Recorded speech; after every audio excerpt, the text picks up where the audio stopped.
more than an official visit, it is also an important, I'll say an informative thing that the government of India shares, the Ministry of Defence shares, the Indian Army as a whole shares, the Defence Forces share. And over the past few months, I'll say about 2 odd months, there has been many narratives, counter narratives, some stories which we've been hearing in the media.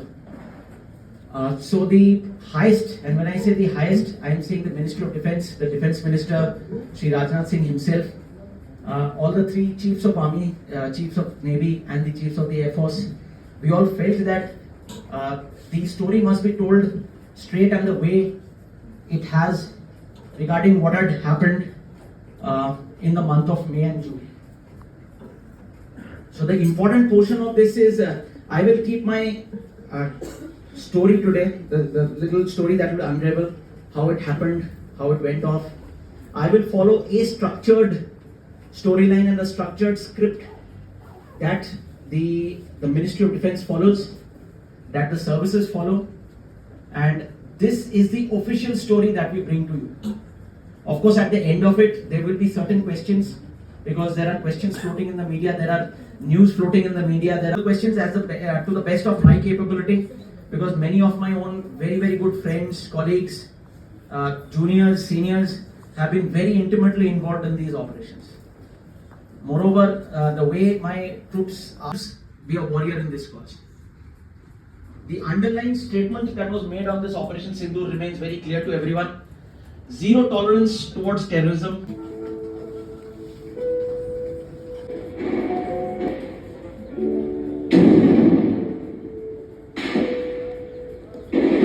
Some images will be slightly disturbing. I'll just apologize for it in advance. But the message had to be brought across. So we thought that everybody should be able to see the videos as it and the images of the things as it happened.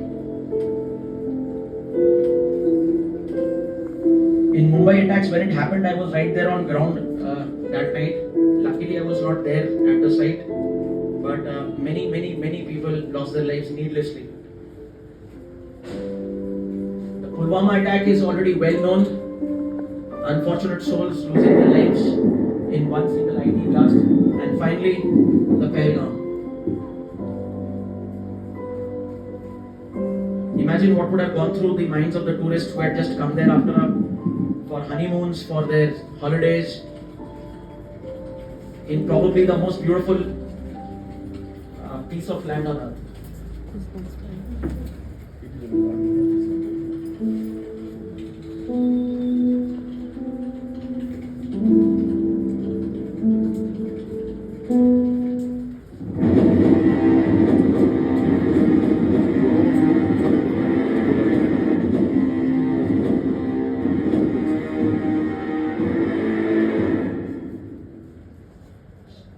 So this 90-second video generally sums up the nefarious design of Pakistan when it comes to abetment of terror activities in India. Let's face it, it is a failed state. We'll come to why it is a failed state and how it resorts to what it resorts to. Why it resorts to what it does. Why does it not fight, in front, and why it employs these systems like terrorism. So following that Uri attack which you saw in 2016, when 19 Indian soldiers were killed by these 60 odd Jaish-e-Mohammed terrorists were again killed. What happened on 22nd April 2025 was a different ballgame altogether. This time they did not target security personnel.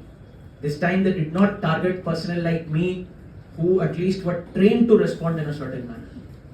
Suddenly this was executed and targeted tourists. And what is most unfortunate is, in order to create a religious divide, what they did was they started asking people's religions before shooting them dead. So this was a very different shift. Maybe they thought it would run differently. Maybe Pakistan thought that by doing that, they will try to create a religious divide in our country and something sort of riots would again happen in our country. It did not work. Not only did it not work, our resolve became even stronger after this. We were bloodied very badly. Needlessly, innocents lost their lives. But thereafter, this resolve of absolute zero tolerance to terrorism again came up. doing that. It was a targeted strike. And the targeted strike was against terror hubs, where we know terrorists. We all know that it's a mark of Hindu women to put sindoor on their heads once we get married. Now, there were two things which were targeted, if you remember, during the Pahalgam attack. First is that there were a number of couples who were there on their honeymoons, whose, in one way, we can say that sindoor chhin liya gaya tha usse. That was first. Secondly, sindoor is also a mark of blood. Moreover, if we do not know warriors in the past, when we went for war, sindoor ka tilak lagaya jata tha sir pe. So that was also a mark. So it was a well thought out name when we came in for the operation. What to name this operation? It was an operation of retribution. It was an operation of targeted vengeance, and it was also an operation to mark respect for those poor women who lost their suhag on that one single day. Pahalgam. Why Pahalgam? We must remember that Kashmir, what it was and what it strives to be, it is a land of harmony. Kashmir is a land of Sufi culture, between two nations, and therefore has always been at loggerheads. And there are certain forces who will always try to destroy this paradise.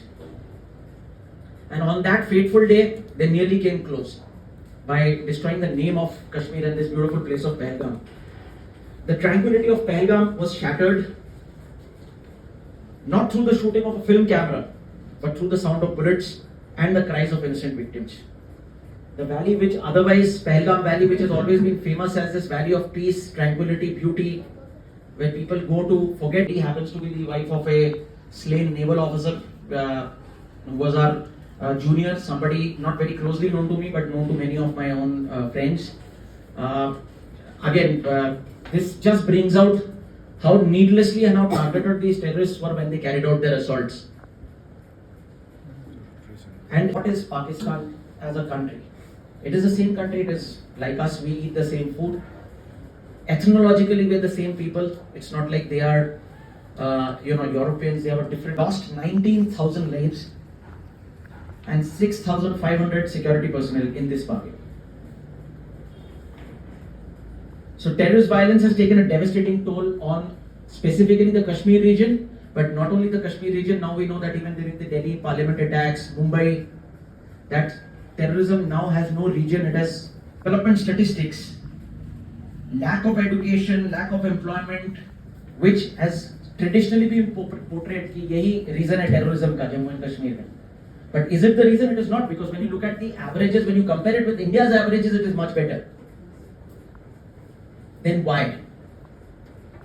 One short way is it is all an act of thing for money. Always understand everything is run by money. Terrorism is also run by funding. For somebody to get funds, he has to show results. It's quite the same way as the industry works.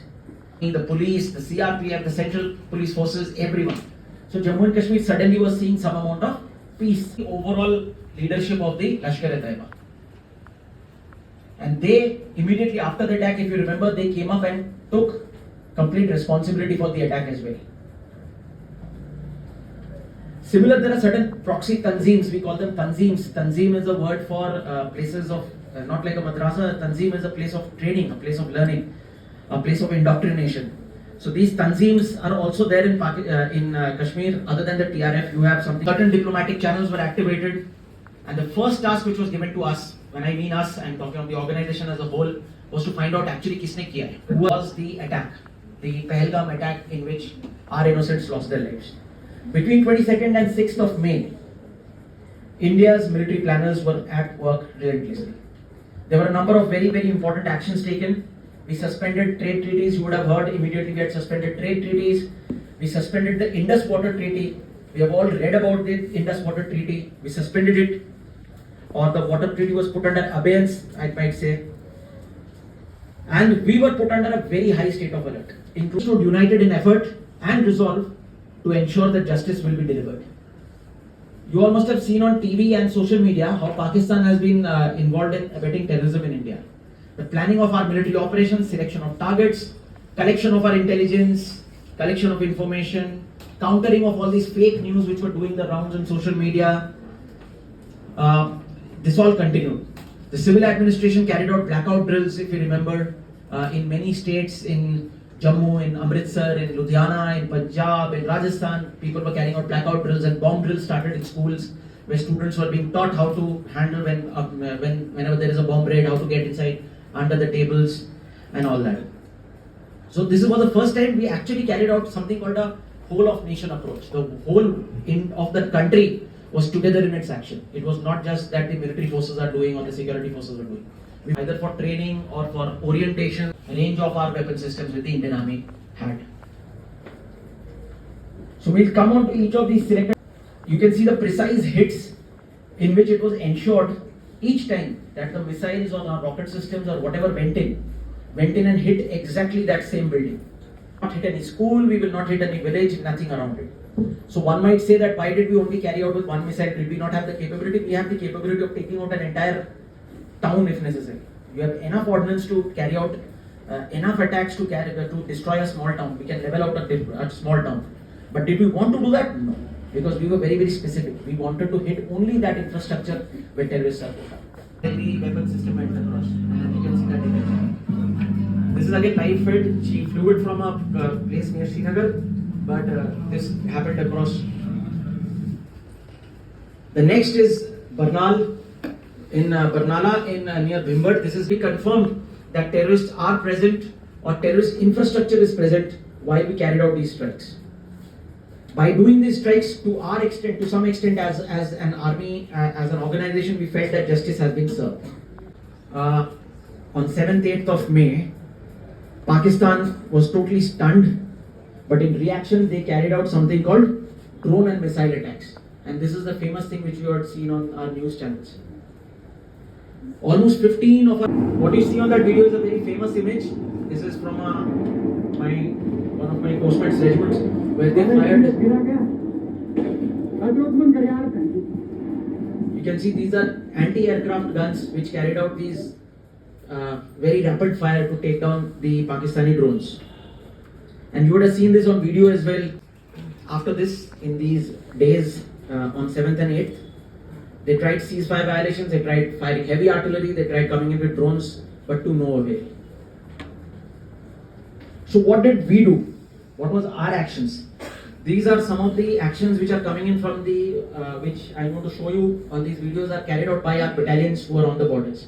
So they are right across, and what you see are some of the Pakistani army posts which we decided to target because they had targeted our military targets.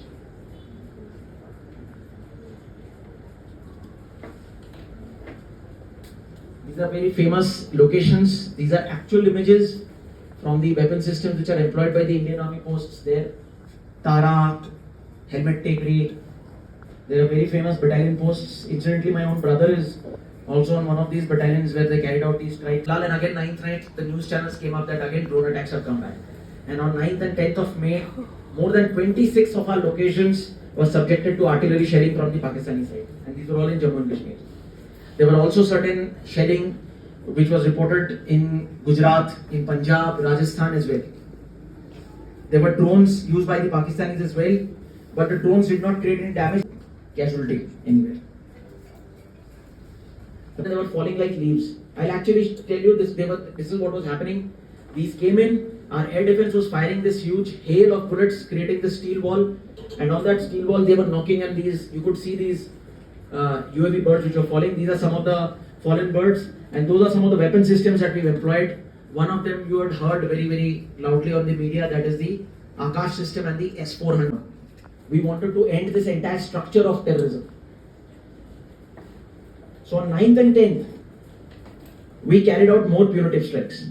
We carried out these deep, precise strikes into Pakistan. This time our Air Force came into being. And you would have heard we carried out attacks on a number of Pakistan's important airfields and their air defense systems and their radars. Strikes pressurized their Director General of Military Operations to call for a ceasefire. So we received a formal call from the DGM of Pakistan at 3:30 p.m. on 10th of May, where he requested a ceasefire. And it was not mediated. This entire Pakistan continued to launch certain small drones, small amount of artillery fire again across the LC sector. After this, on 11th May, our Chief of Army Staff, as you can see him in the war room, which was supposed to go out to the world, that what had happened. It was a very planned communication. We wanted to achieve certain goals. And on 10th May onwards, we saw where the officials of the Indian Armed Forces briefed the media. This is a very famous event. We almost have followed it on the news channels. It involved the use of social media, it involved newspapers, it involved TV, where the DGMO himself came with the DGM of the other services. And we carried out, not only in our country, we also carried it out abroad. Now let's look at this concept of strategic communication. We must understand that actual kinetic ladai, जो लड़ाई जमीन पे होती है, जो लड़ाई facts that we come out with, what we portray to the world. So you see, there are a number of stakeholders of this strategic communication, and each one stakeholder, as you see, is an important cog who's sending out some message outside. You see all these stakeholders. You see, I am doing the strike. I will always say that I am successful. But my success is best portrayed when it is not portrayed by me. I do not come out and shout that I have done the strike. It is portrayed best when it is always seen and portrayed by the others. So this is where our citizens, the youth, as well as our adversaries come into the picture. Why adversaries? Because the adversaries, by their crying to the rest of the country, by their crying to the world, by acknowledging that a strike has happened, also lend to our storyline. We are all social media savvy. We all have social media handles. We all have Twitter. We all have Facebook. We all have Instagram. We used to have Snapchat. We must understand that there is a very famous quote in social media. Each touch, each message can act as a bullet to the enemy. Anybody who engages in this touch automatically becomes an info warrior. So right now, when I'm standing in front of you, when I'm talking to you, you all are information warriors. You all are part of this battle. It is not my battle. It is not the Indian Army's battle. It is not the security services battle. It is not the political system's battle. It is our battle. Whenever such a thing happens, it is the country which goes for war. It is not the armed forces which go for war. And as a country nowadays, thanks to social media is a very potent weapon. It is a very powerful weapon. And since it is wielded by people like you, by students, by our youth, by our citizens, you automatically become part of our system, of this organization which fights this battle. So we call you information warriors. That is the word being utilized nowadays by our Chief of Army Staff. Anybody who is on social media is today a potential information warrior, and whatever you do on social media is a potential bullet to the enemy. So we must understand this power that we are harnessing, the power that we are holding in our hands. So with this information, what we could do is you can see this. अपने बच्चों को जो है आपने जरूर सुनानी है ताकि वो पाकिस्तान की कहानी ना भूले. Well, our forefathers they thought that we are different from the Hindus in every possible aspect of life. Our religion is different, our customs are different, our traditions are different, our thoughts are different, our ambitions are different. That was the foundation of the two nation theory. So this one statement by the Pakistan Army Chief exposed what they were. By him trying to see, he was rattling out support, he was doing a rhetoric. Such many videos were intercepted, and this exposed Pakistan's ulterior motives. Moreover, we also went across and saw certain other things on social media of Pakistan's involvement. This is a very famous photo we must have seen on the news, how the Pakistan Army is involved in the funeral of a known terrorist. So if you see the names that are given, you see some very famous Pakistani army personnel and who are standing at the funeral of a terrorist, of a very well-known terrorist who was designated a terrorist even by the United States of America, not just us, by the whole world. So this hypocrisy, this double standard, this two-faced nature of the Pakistan political machinery, their leadership, was exposed again by these kind of images. So how did we counter this Pakistani propaganda? Then you have a role in this. We have to challenge fake news. We have to stand up to propaganda, and we have to support the truth. Now, how to do that? There are very simple ways of doing that. There is a large number of news pieces, fake news, which keep on coming on social media. Please push that video through these so-called scales. There are certain sites you can put the video and the site will immediately with AI tell you whether that video is fake, generated, or it's a true video. There are enough sites. Please do that. In doing so, you are going to help counter this fake propaganda of Pakistan or of any country or of any entity. Our aim should always be to endeavor to speak the truth, to support the truth.